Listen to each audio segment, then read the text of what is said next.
Hey guys, RozaldVaneGAME, and welcome back to another episode of Vampyr. Where we last left off was we explored the hospital. We did a lot in the hospital. I don't know if we've gotten the save point though, unfortunately. Yeah, I don't know how far we were in the save point here, but technically we submitted the thing, I think. I can't remember if he... I'm not sure if he accepted it. Yeah, he did. Okay, cool. Yeah, the midnight in the garden thing we've done. We picked up the wrong target thing, which is to deal with Thelma's, like, stalker, apparently, because she has a stalker somehow. What was the ability thing again? Darn it, I just realized I'm forgetting again. Control? No, that's not it. V? Yeah, it's V. Okay, cool. Yeah, because it's been a little week since I've last played this game. So I might be forgetting some rules or forgetting some controls and stuff. Alright. Anyways, in the last episode we did say I was gonna say that I was gonna do more talking to get to know more of the remaining folks, because there were a few more folks we didn't talk to, and then we will progress further with the story and game itself. Oops, my bad. Didn't mean to do that. That was an oopsies. I keep forgetting the right click is not the same thing in this game to another game I'm playing. Alright. The pain. Here again. Okay, let's talk to him, because we haven't spoken to him yet. Can I help you? Unless you're here to fix my face. No.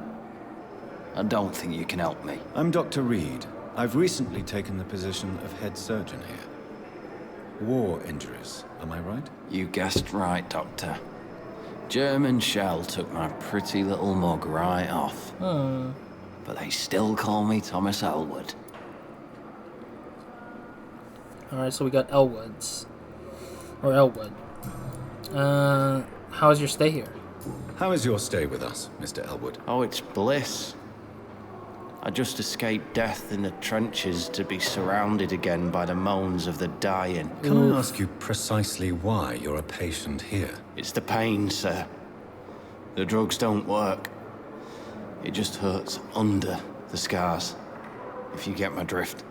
I feel like this character is, like, built on the idea that, like, end my suffering kind of character, and so you get the moral choice of, should I end this guy's life because he's suffering so much, or just, like, leave him be and let him heal, or try your best as a doctor character to heal him. Who is treating you? Is someone in particular looking after your case? Nobody since the old and tired doctor spoke to me. What? Started to think I was forgotten about. Wouldn't blame you. You don't seem worried by that. Yeah. The face hurts so much more when I smile or cry. I've learned it's easier not to speak. But be assured I'm smiling inside. Interesting.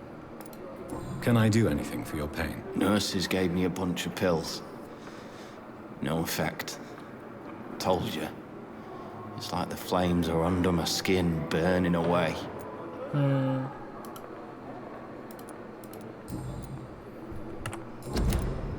Personal questions? We got some. Okay. Where were you stationed, sir? Did you serve for long?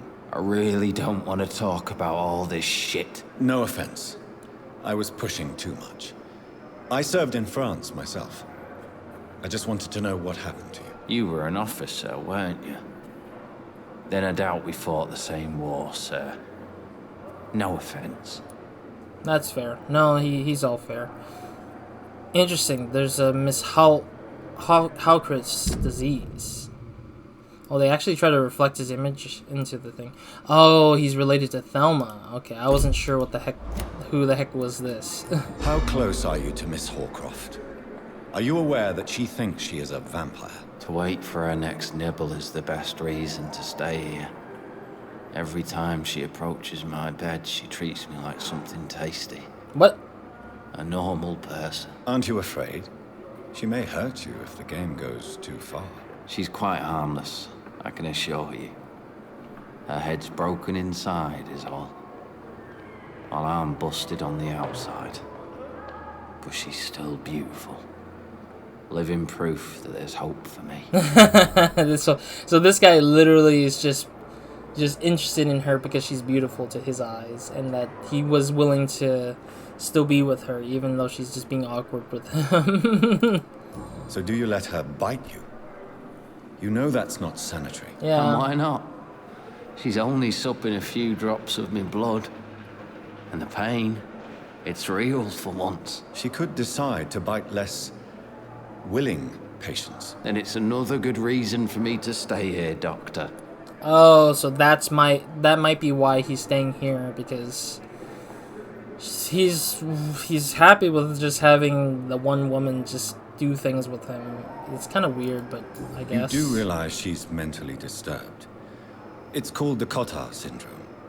She truly believes she's a vampire. In her madness, she never refers to my scars. And frankly, if I could, I'd join her world. It seems much more fun than the real one. Oh, that's kind of sad to say. Alright, so we got nothing more, I don't think. Yeah, we got nothing more. Goodbye for now, Mr. Elwood. Fear and disgust on every street corner. The daily routine. Yeah, I'm wondering if I could, like, go and heal this guy's face in the future, but I don't know yet. Who's this? Good evening, Mr. Hampton. How do you feel? Dr. Reed, is it? Oh. Oh, sir, I must apologize for my behavior. What do you mean? I was not myself in the factory. Fear and exhaustion made me say awful things to you, I'm afraid. You remained perfectly nice and polite. A little delirious, perhaps. But who wouldn't be after enduring an abduction? Oh, he was Thank abducted. you, Doctor. That's a relief. Now all I need to do is rest and return to my flock. I didn't know he was abducted. I thought he was there fighting the vampire at that point. Yeah, let's do this. Do the questioning first before we go to the personal ones. How did you end up in William Bishop's den? I had received alarming news about his recent behavior. I went to his place and he refused to let me go. Also, he has like a bit of an accent that makes him sound, I think, Irish, maybe? I might be wrong. Why did he abduct you? William was an alcoholic. His addiction suddenly changed to blood. I don't know why. Just like a patient I met here. This Miss Hawcroft. Interesting, he's referencing the crazy lady. You dared to enter this awful place alone. You're a hero, Mr. Hampton. Or a fool. I'm just a man trying to help his friends, Dr. Reed. William Bishop was a conflicted soul, searching for light. No, he was not. He was a corrupted vampire, so I don't know. Do you know Tom Watts, the bartender from the Turtle? I met him before I found you in the canning factory. Tom? Yes, of course. Always the helping hand, good old Tom. Without men like him, corruption and despair would have wiped out the East End long ago. Despair? People are still in despair. How could it be otherwise? The authorities have left us all to rot in this contagious nightmare. No drugs, no advice, nothing. It's a damn shame. Corruption? Who should I avoid in this part of town, then? Any particularly evil figures? Not really. Most men and women are just doing their best. And it's not my habit to speak ill of people I know, Doctor. Alrighty, I guess. Situation in the East End docks? What is the general situation in the East End docks? The situation has always been tough, with a lot of tensions between the gangs and the dockers' trade union. The wet boot boys are very nervous since they lost their leader. Oh, because we did the thing. The leader was the guy we just killed. Who leads the gang now? Since Clay Cox went missing, it's his wife Edwina who runs the show. Oh. With the assistance of her minion, Dooth Digby. Interesting. So his wife is part of the gang. I thought his wife was innocent all that time. But also, how did the news transition so fast? How did he know that was happening? It was like he was knocked out during that time when the gang happened to just... How? What the heck? So maybe if we went to our office, these people would have probably been here still, and then we can just take our leave when we're finished with whatever in the next night. Has the gang been threatening you? Ah, no. I've had this nickname for so long, you know, the sad saint of the East End. Oh, No one dares to bug a saint, not even criminals. that's kind of sad too. Alright, so that's that. Personal questions. What do you do for a living? Of course, it's a priest. What do you do for a living, He's a Mr. father. Hampton? I can't help but notice the cross around your neck. I manage a night asylum for the poor and homeless of the docks. Oh. And I try to guide the lost and hesitant on the right path to our Lord. Ah, so he's a priest, but for a mental institute. Are you a priest, Mr. Hampton? A deacon, maybe? Not at all, Doctor. I'm just a man of faith willing to preach the good word. Oh, so he's not a real father. He's just literally a guy who just likes his faith and just wants to pushes his faith onto others. Why didn't you use your cross against William Bishop? To repel him somehow? That's a very strange question, Doctor. A cross is no magical token, if that's what you were trying to say. Not mine, anyway. Oh, that's weird. Okay. That is kind of weird, too. To say that... How do you feel, Mr. Hampton? Medically speaking, I mean. I feel exhausted. Beyond exhaustion, actually. William drank so much of my blood in his madness. I feel... empty. You're in good hands here. Dr. Swansea is well versed in blood transfusion, and I'm sure he'll take the best care of you. Thank you, sir. I believe all I need is rest. And then I can go back to the people who need me. That is interesting that he didn't like turn into a vampire or anything. He just didn't get fully drained. Have you made friends since you arrived? Not really. But I recognize Miss Harriet Jones. I knew her when she lived by the docks. That poor woman had such a miserable life. You never came to see her here at Pembroke? Receiving visits when sick can be an important part of the healing process, you know. We're not just bodies. You're preaching to the converted now, Doctor. To be truly honest, I thought she was dead. She left the docks many months ago. Wow. No faith. Even though he believes in his faith. Goodbye, Mr. Hampton. We'll talk again later. Yep. Alright, I want to see what we've got so far with Hampton, but it seems like Hampton's not in this category. He's in a different category. Yeah. Dyson. Hampton is in the middle of all of it. Interesting. He's like the pillar of this whole group. Alright, so we got 2 more hints left from him. I don't really think I want to even... I don't want to kill a bunch of folks. I think that maybe this gang I would probably be willing to, but for other reasons I don't think so. It's locked, all right. Like for the other groups of people who are innocent, I just don't want to at all. But I still wonder if there is a chance where we can just get like... Oh gosh, there's a letter again. About the use of garlic and wooden stakes. Dear brothers, I must now draw your attention to a very important point. The use of garlic as a protection against vampires. Let's be crystal clear on the subject. Garlic will never protect you against those creatures, no matter how fresh, okay, how strong and how smelly garlic is totally useless as a defense. I can never say enough how damaging the novel of Bram Stoker has been. Yes, of course, but population of Slavic countries place garlic cloves in coffins. Yes, of course, inhabitants of Santorini Island hang garlics on their windows. There would be so much to write about this place, and someday soon, I hope to go back into this island to further explore its occult tradition. I didn't know they had occult stuff. But that is not to protect the living from the devil. It is to tell the dead that they were aware of their malevolence. It is a symbol. Nothing more than and nothing less. Nothing more, nothing less. So please, by all means, yes, wear garlic, show garlic, hang garlic, and tell the shadows that you are not afraid. But if you're looking for supernatural protection, you will have to search more deeper into the forgotten secrets of the occult tradition. For here is the truth. My fellow brother, garlic does not repel vampires, but all the fresh plants will hurt them. All the fresh plants will hurt them. What? It is as their body could not stand the presence of botanical elements. I have seen an enraged vulp flee when whacked with a rose. What?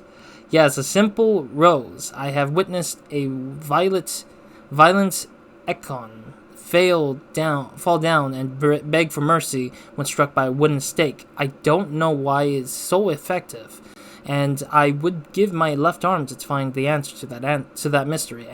But the truth remains. Nevertheless, vampires are very sensitive to their herbs, plants, and woods. From Facing the Shadows and How and Why by Usher Talltree, primate of primates of St. Paul. Okay. So it is a priest kind of thing. Kind of like saying something about how vampires can't be affected by garlic. Which I kind of think that's kind of true, I feel like. That vampires shouldn't be affected by garlic. It's just food items.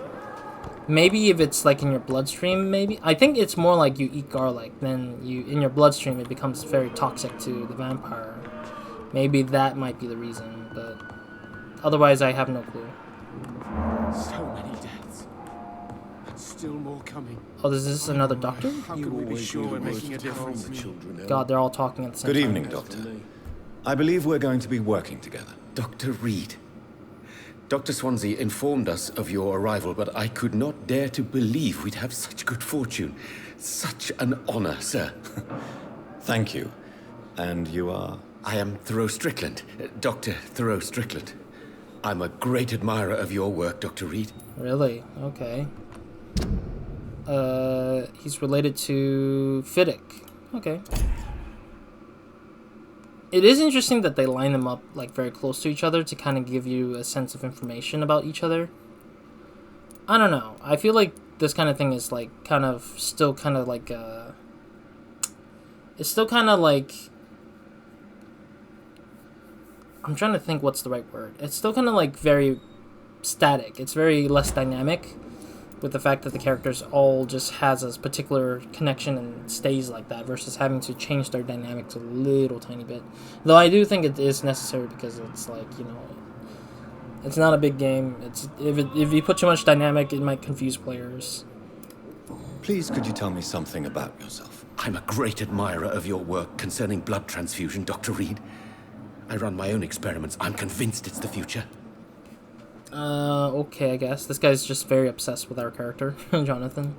What made you choose to be a doctor? I'm not ashamed to admit you and your work have inspired me. I am honored to have the opportunity to work by your side. I'll be glad to help you. It's always a pleasure to share scientific and medical knowledge with someone eager to learn. I'll be glad to help you if I can. This epidemic may be the century's most terrible disaster, but I'm convinced that we, as doctors, are the only ones able to defeat it. Sure. I based my technique on my mentor's research. He helped me perfect my method. What is yours? I'd rather not talk about it. For now, it's just theories and first approach. My process is purely experimental and unsuccessful. As long as you're cautious and methodical, you may remain empty-handed, but you won't fail. You're not the first one to warn me, but I am convinced knowledge is the main weapon against the ravages of this epidemic. Oh, wait. Strickland is the one doctor who was, like, having to deal with the operation between... The operation for, whatchamacallit? For Fiddick. Yeah, because he was supposed to do some operation for Fiddick. But unfortunately, Strickland and some other dude is trying to fight over what method is better, I think. What can you tell me about the Pembroke? Well, it has always been an honor to work with Dr. Swansea. But with your arrival, I can't think of a better opportunity to learn about blood transfusion. Do you need help with anything in particular? Well, yes, maybe. I'm waiting for a batch of products I ordered for my personal research, yet my supplier seems to have vanished. Do you want me to play the errand boy for you? Oh no, Dr. Reed. But if you went personally to his shop, what with your reputation and all, he wouldn't dare to refuse the products I need. I see. Well, give me the address, for I may pass by if I have time. Oh, that's cool. We got a new side quest to deal with. You seem quite optimistic. It's a rare and precious attitude in these difficult times. I'm convinced that this epidemic is a test of endurance and dedication for us men of science. Questions remain about our capacity to resolve the situation. True. Last summer, during the first wave of the epidemic, I used to joke with Milton about the extra work. We're not smiling now. Oof, that's sad. I think that was it. For the life of London, maybe? Oh, there's a transfusion thing. Tell me more about your willingness to experiment with new medical techniques. Harvey Fiddick is a patient suffering from a severe injury that could cripple him if not treated correctly. Oh. I'm convinced your blood transfusion technique could help him. What is it you really want? To save him? or to prove your point? Oh, Fair question. I want nothing but to save my patient, Dr. Reed. Especially since I know Mr. Fiddick's story. that's kind of sad that... Yeah, what is his story? Tell me Mr. Fiddick's story. Our first diagnosis was compromised because Mr. Fiddick lied to us about the real origin of his injury. Oh, He first claimed it was an accident. huh? Why would he hide such crucial information from us? Yeah. Because he is a proud father. Ashamed of putting his children at risk because of his own negligence. Oh, so he hurt himself by accident. Or he considered it as an accident, but he actually caused that thing to hurt himself. This personal involvement could also appear to be a lack of impartiality. You must know that a good surgeon must remain neutral. True. I agree. But that does not excuse Dr. Ackroyd's behavior. A man who did not even take time to converse with his patient. Do you think keeping his distance was a mistake? All I know is that I'm taking care of human beings with desires, hopes, and fears. Not some biological machine comprised of blood, bones, and flesh.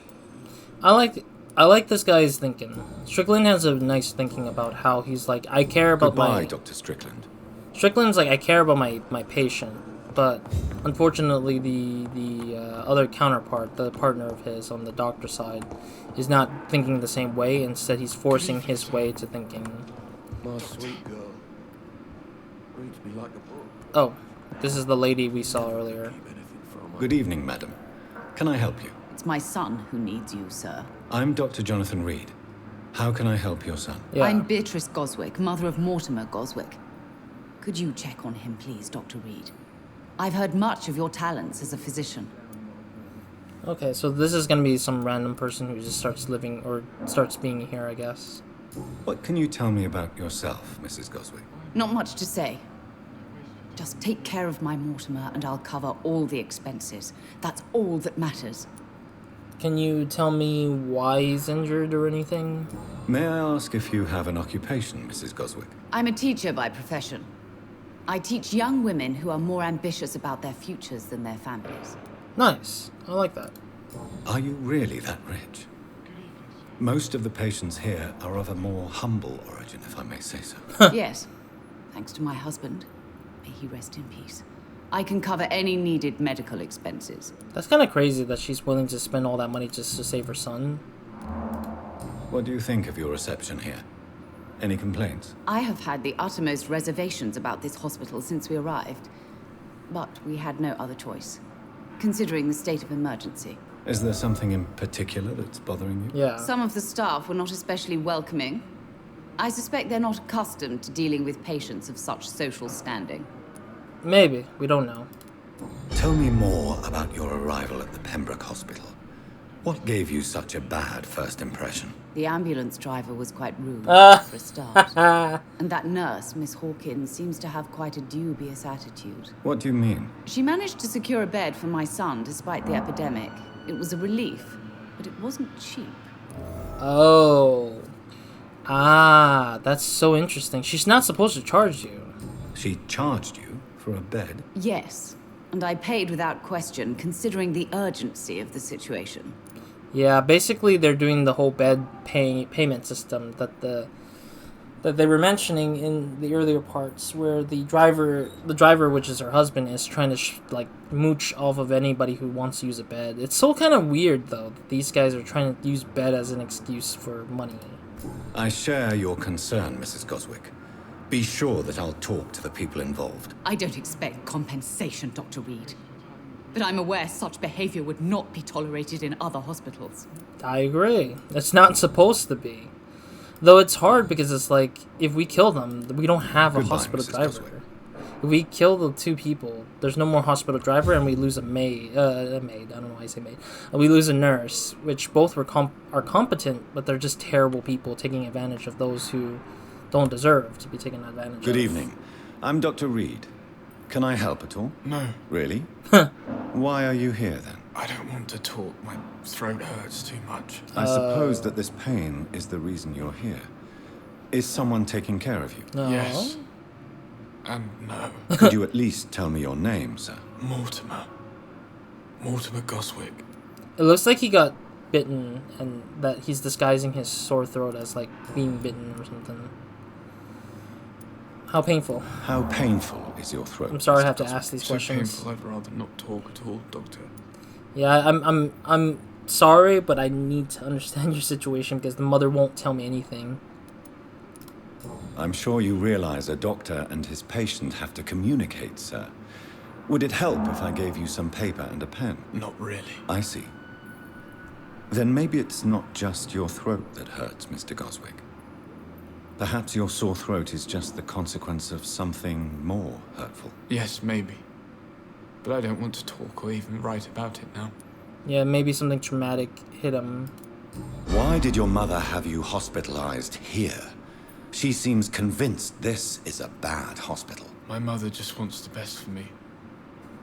She won't rest while I'm here. She'd go all the way to hell and back to help me. Well, that's what every other mother would do, I'm pretty sure. Pembroke Hospital may look unorthodox, but rest assured you're in good hands here. It's not me you have to convince, Dr. Reed. It's my mother. Oh, he's not gonna care anyways. Is your mother bothering you? As your doctor, I can ask her to leave you alone if you would prefer. That's tempting, Doctor. But you have no idea what my mother is capable of. She would tie herself to my bed if you asked her to leave. Oh, that's not right. Okay, now she's way too overprotective. I'd say that much. She's overprotective. How painful is your... So painful, I know. I want to see what the other I'll option let you get some rest then. I'm alright. I will not let you Good evening, Mr. Goswick. How are you? I'm okay. I just wanted to ask more questions because I was like, I didn't get to ask this part here.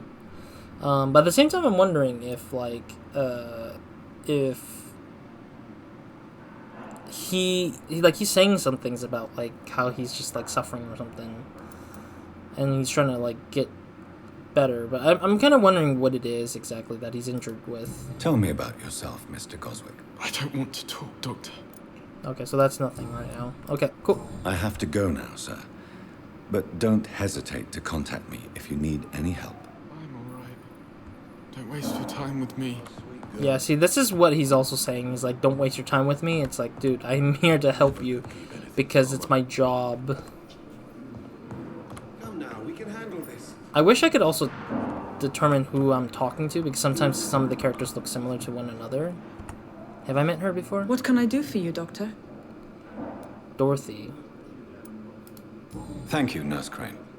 Okay, we've already spoken. Okay. See, that's where I'm like, I don't know if I've spoken to that person before, if I did or not. Because it's hard to tell if that's someone I already know or somebody I don't know yet. Alright, let's see. We already talked to you, I believe.